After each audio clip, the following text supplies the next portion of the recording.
don't really know what this channel is yet. And honestly, I think that's part of the point. I think a lot of people my age grew up believing you were supposed to eventually arrive somewhere mentally. Like eventually you became a finished person. But I don't think that ever happened. Uh, I think some of us are still loading. Uh, I grew up in this weird transition period where everything changed while we were still becoming people. Um, or we had a lot of analog childhood, digital adulthood, and I don't think people realize how strange that actually was. We remember boredom, real boredom, painful boredom, not scrolling boredom, not I watch 3 videos while texting somebody boredom. I mean, staring at a ceiling for an hour, walking around outside with no destination, watching late night TV because there was literally nothing else happening. You could disappear for 6 hours and nobody knew where you were. Now everything is documented before it even happens. People photograph food before tasting it. People film concerts through their phones instead of actually looking at the stage. Sometimes it feels like modern life is one giant receipt. Proof that you existed.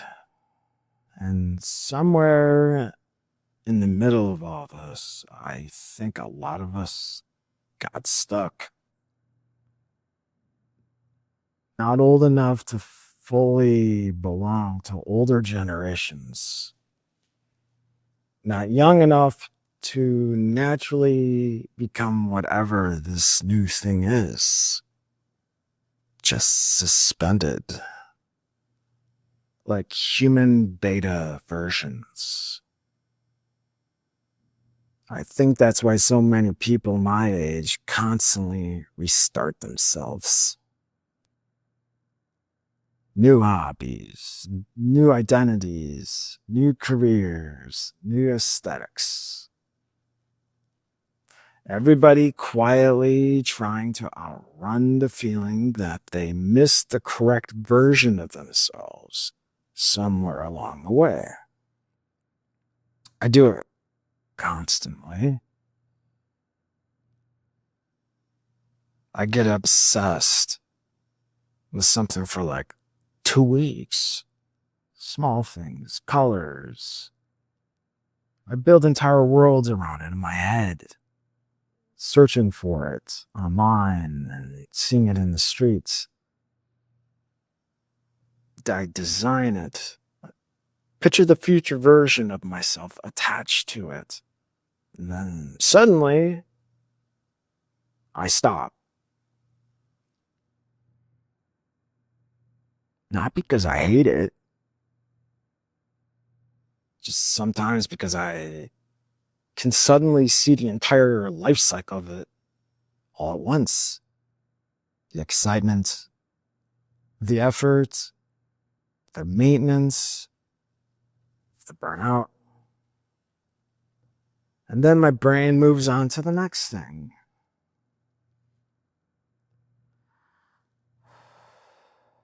I've done this with art, music, apps, videos, careers, projects, entire identities. I think some people are naturally natural builders, and some people are observers. I've always felt more like an observer, like I'm documenting fragments of things while standing slightly outside of them.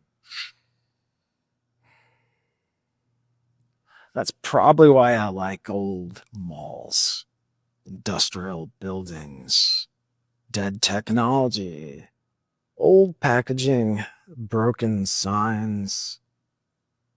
You can feel time inside those places and those things and those objects. You can feel abandoned versions of your future. And honestly, that's what modern life feels like sometimes. Abandoned versions of the future. I remember how people used to think the future would feel would be metallic, chrome, flying cars, smooth white rooms, everything optimistic. Instead, we got anxiety apps and subscription services. The future ended up looking like logging into 12 versions of ourselves to check if your package moved 3 feet. And somehow, we're all expected to act normal about this. I think people are exhausted in ways that don't even fully understand yet. Not physically, mentally. Too much information overload creates overload, too much comparisons, too many identities, too many opinions. Your brain never gets to cool down anymore. Never turns off. There's always another thing entering your head, my head. And eventually your personality starts feeling crowded with others. That's another weird thing about getting older now is like, you don't just remember your past, you remember your future. You remember old versions of the internet and television and radio and the future versions of that.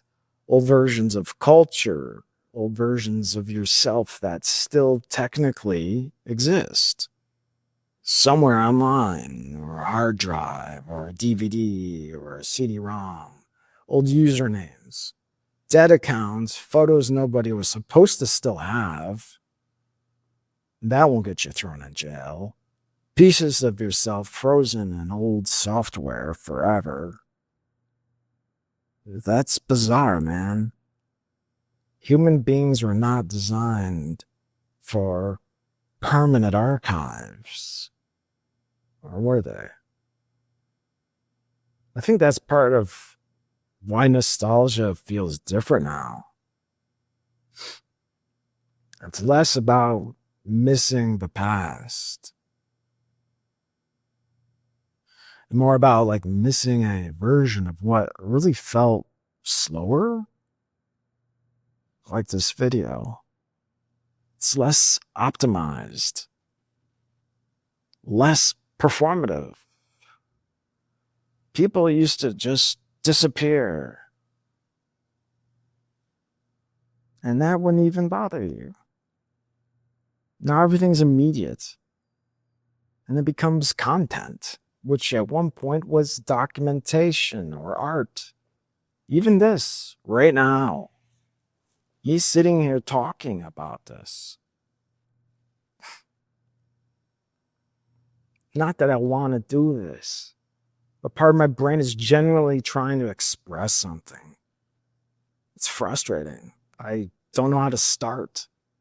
And another part is already aware that this is becoming a video. It's this metacognitive that splits hard and it's difficult to escape.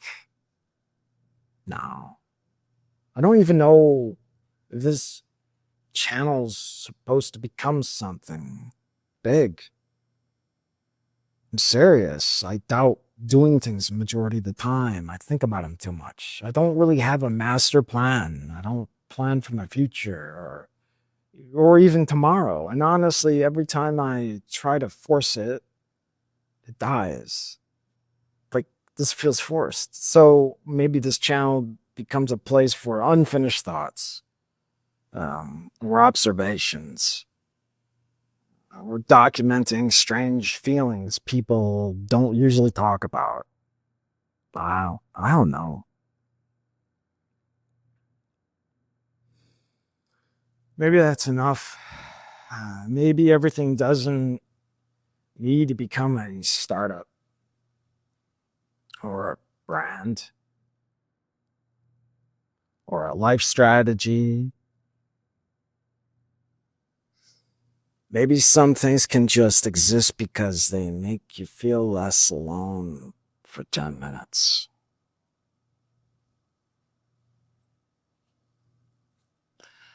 I think a lot of people right now feel disconnected from themselves. I do. Or I'm hyper aware of myself as completely contradicted. Not broken though, just fragmented.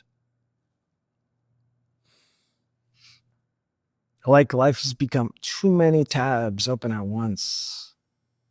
It crashes. And maybe this entire era we're living through is just people quietly trying to reassemble themselves while pretending everything is fine.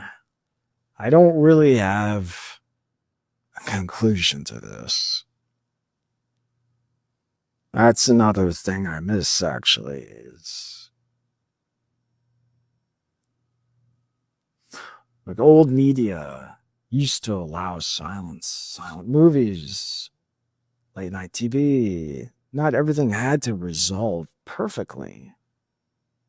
Sometimes things just faded out.